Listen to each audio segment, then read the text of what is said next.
What is up, everybody? Slasher here. Today we're going to be taking a look at a meta deck, and we're going back to blue again. This is probably the most fun deck I have played in quite a long time. It is a very powerful deck, and if you haven't subscribed already, do so if you would like to, and let's jump into it. Here we are. We have Gamma. Now, we all know Gamma is a very strong deck, and of course there are other decks you can still play out there that are very good. But by far, I think the most consistent deck we can see that deals with the least amount of like counterplays and things like that in general would have to be Gamma. This is a crazy strong deck, draws a lot, super consistent. You can, sort out your entire deck, your hand. You can just kind of like manipulate your hand and your field very easily. The amount of control in this deck is absurd. So let's jump into it. So we'll jump into the leader now. We have a permanent. You can't use non-red ribbon army cards skills to place cards in your energy, so that just prevents you from using like the Zeno super combos, things like that. When this card attacks, draw 1. When your life is 4 or less, or you have a blue unison with a specified cost of 2 in play, draw 1, switch 1, add cards until 6, flip it over. Easy. And the way we've built the deck is that always you will see your unison at least at the latest is turn 3. And of course, if you have a really bad game, you might see it still turn 3, because that's the way I've built it. I've played this deck, the same exact list, hundreds of times, and have never had a turn where turn 4 or 5 or something, at the worst, where you don't see your unison. I've always seen my unison. And I've versed a variety of decks. We've gone through Green Vidal, we've versed Super Saiyan 4 Gogeta, I've versed Red Sin Shinron, Launch, so many, Green Gotenks, a bit of everything, really. So you awaken very quickly with this leader, and of course the awakened side is the same thing with the permanent, and when you use a blue card is played from your energy, place the top card of your deck in your energy in rest mode.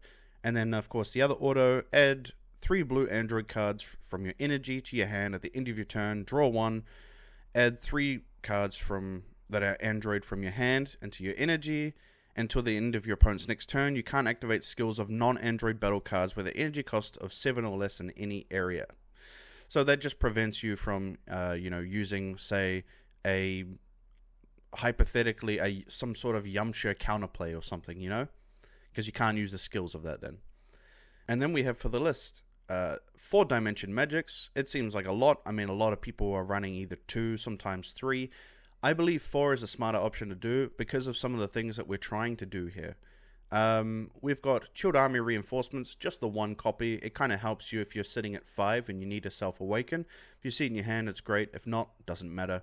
1 Dirty Burst. You can always side out a Chilled Army if you're going against red and like of course, if everyone's playing Sin Shinron and Gogeta, then yeah, you can add a second one.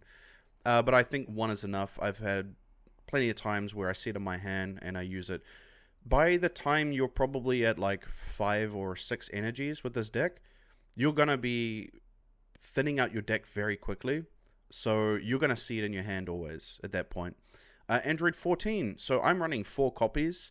Reason being is that you're going to get counterplayed at some point, so having a second one ready is very handy. And you can always charge it to your energy, of course, and then at the end of your turn, you add it back to your hand and you can replace it with something else. Then we have 3 copies of Sun Gohan. This is a crazy good card. This card, you can first combo with it to play it, and then when it's on the field, you could attack with it. And then after, you can pay 1 and place it in your drop. And then until the end of your opponent's next turn, they can't attack with battle cards unless they choose one of their battle cards with an energy cost of 2 or less and place it at the bottom of their deck each time. This card is bonkers. I love it. So that is in the deck. We have 2 Defending His Friends. The reason why we're going with 2 and not 3 or 4 is because you don't want to flood your deck too much with like 4Ks and 5Ks. You need things to be able to still attack with as well. And because we've got the topos, we run into less issues where, we're not seeing a counter. But if you really wanted to, you could cut down 1 copy of the 14 and add a 17 if you wanted to. You're going to have your Z energy at 3 Z energy by turn 2, probably even. If you see Unison, of course.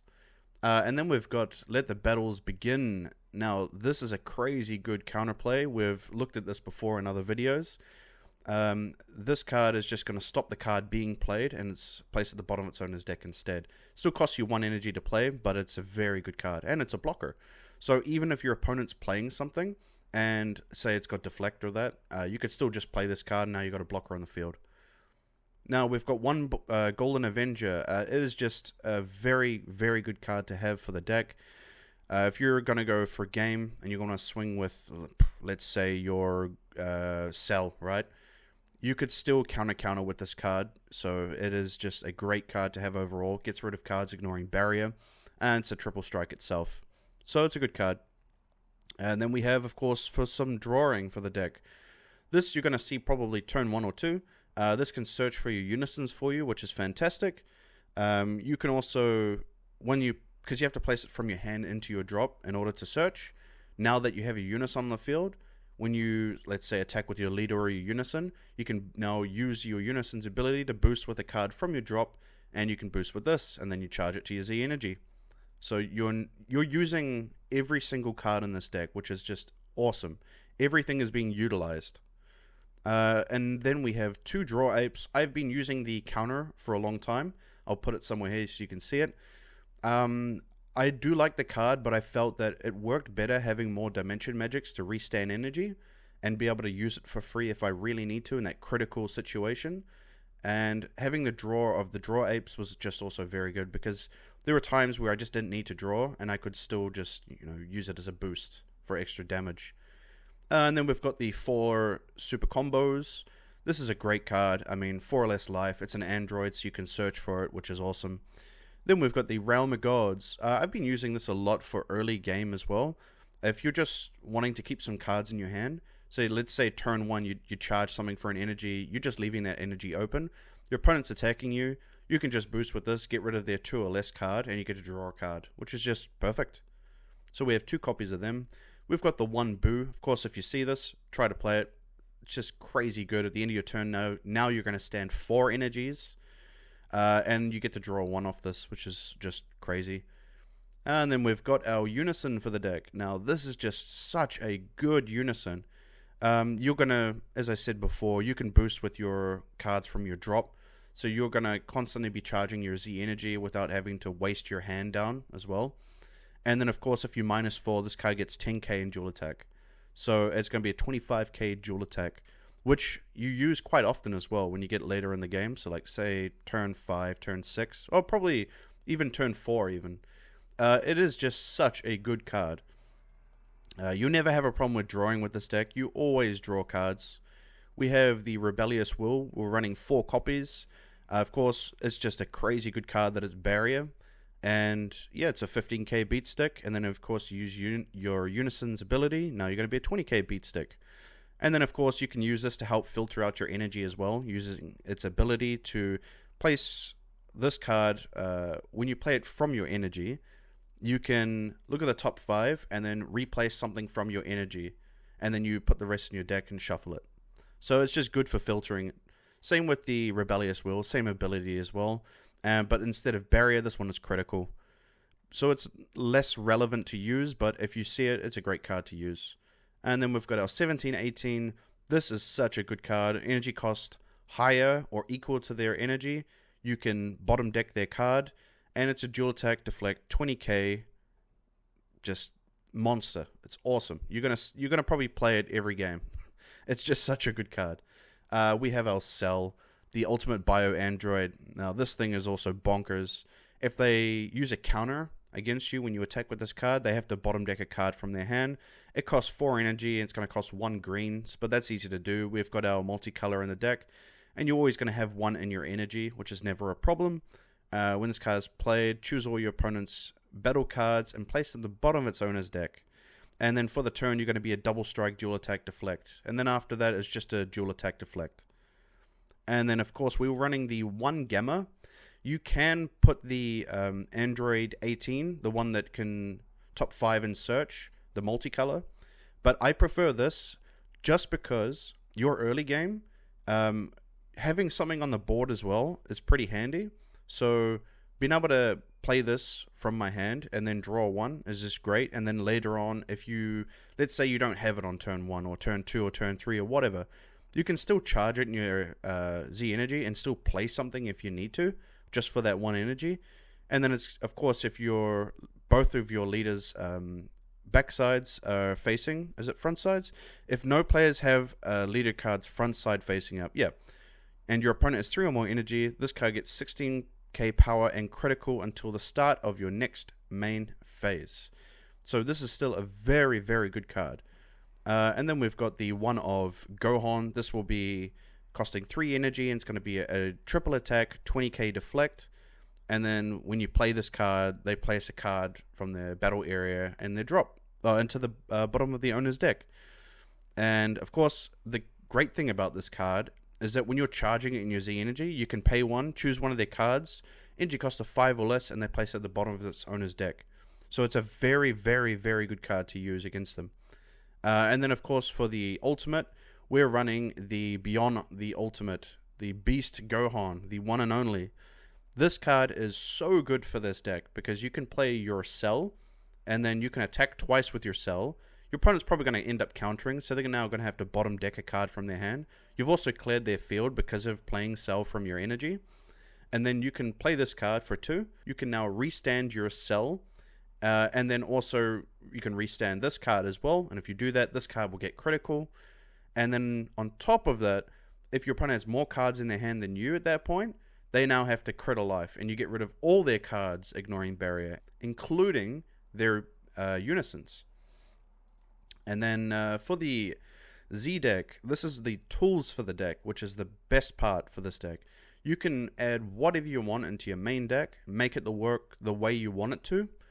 And then here is where we have all the tools to make the deck just be able to withstand other type of decks. And that's why it's so consistent compared to the other decks in general. We have the Jaren. This can get rid of unisons. Easy. We have Cell. This can clear field for just that 1 less energy than the other Cell that we're playing in the main deck. We have the Goku. You can give your cards that are 2 types together. So let's say this card, the Android 17 and 18, limitless energy. This is a dual card. This is a 17 and 18. So what this card can do is if your leader's character name includes SH, which it does, you have 3 or more energy and you remove this card from the game. Choose up to one of your blue battle cards with 2 or more characters in its name, and it gets 10k and triple strike for the battle. So now you're going to make your Android 1718 a 30k triple strike dual attack. But of course, it'll only get triple strike for just that battle, but that doesn't matter.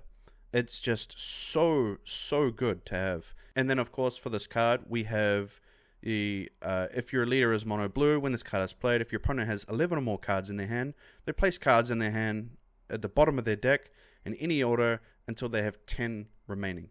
So that is also going to help just kind of control your opponent's hand compared to yours, so they're not starting to just overfill their hand. We're using one of the Vegetas in case you need to self-awaken. We also have 2 Beerus. Originally, I was using 2 Cells, but I found that more and more I needed cards ignoring barrier, and this is such an amazing card. There are so many times where I play this just for 2 and get to do the boosting with it, because you can use a card from your drop when this card attacks and you boost with it. So you can charge even more Z energy if you need to. So that way, if you're playing this, you can attack with this, and even though you pay 2 of your Z energy, and let's say you need your 3 to use your defending friends, you can still be able to use this card as an attack and then re-add cards to your Z energy, so you're not losing out. And then we've got the 1 Super Saiyan Blue Vegeta Godly Spirit. Now this card is amazing. At the end of your turn, switch this card to active mode, choose up to one of your opponent's battle cards and place it at the bottom of its owner's deck, and your opponent places 1 card from their hand at the bottom of their deck. This is such a powerful card.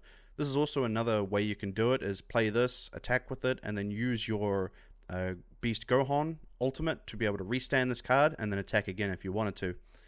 But this is usually what I play to extend.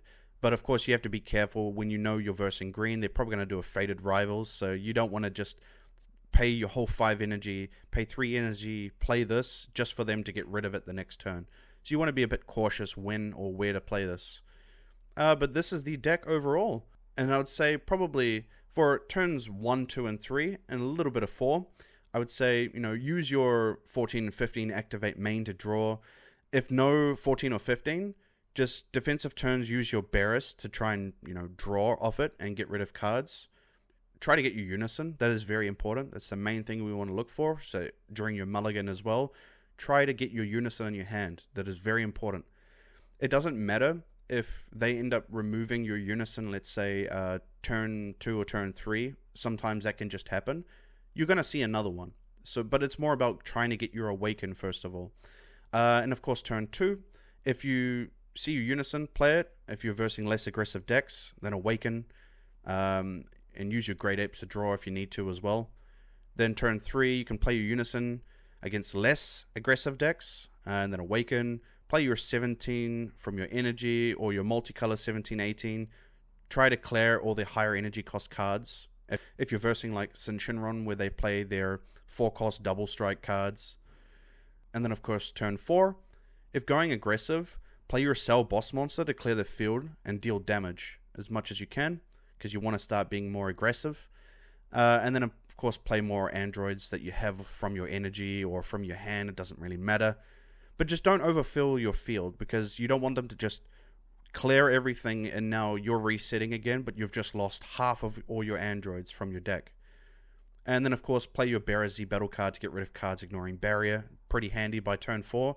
They're probably going to have set up their own field as well, and that way you can just control their field that way. And then for defensive steps, I'd say turn 3, restand 3, use your android, topo counter attacks, but look out for counterplays, because if you're going to play your topo, they're probably going to try and counterplay it, and that's why, of course, like I said, you can drop one topo and then go with one of the defending friends. And that's also why we run 3 copies of the Gohans, the SH. That way we can also just control during our turn what they're going to do their next turn.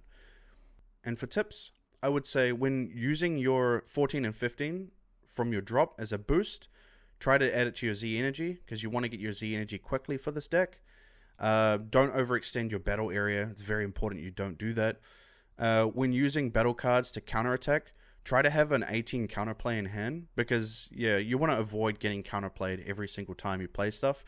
Though you have so many cards in general, and energy is never an issue for this deck, you're probably going to run into times where they counterplay you, but you're just going to be like, okay, well, I do it a second time then. Doesn't matter. And try to use your Z battle cards for tools from your deck. And I would say that's about it. So, I hope you liked the video. If you like it, you like it. If you don't, you don't.